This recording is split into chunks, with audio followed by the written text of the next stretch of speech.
ஏதோ ஒரு காரியத்தை குறித்து பயம். அந்த காரியத்தின் முடிவு எப்படி இருக்குமோ, என்ன நடக்குமோ என்று நினைத்து கலங்கி அதனால உடல் மனம் பலவீனப்பட்டு போயிருக்கிறது.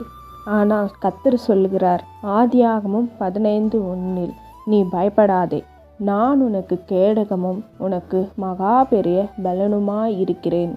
எதை குறித்து பயப்படுகிறோமோ அது நடைபெறாதபடி ஒரு இராணுவ வீரன் எப்படி தன்னை பாதுகாப்பதற்காக கேடகத்தை வைத்து கொள்ளுகிறானோ, நமக்கு தேவன் கேடகமாயிருக்கிறார்.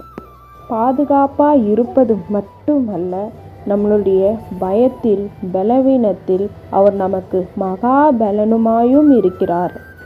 ஆண்டவரை நோக்கி நாம் கேட்போம், ஆண்டவரே, நீர் எனக்கு கேடகமும் பலனுமாயிரும். ஆமேன்.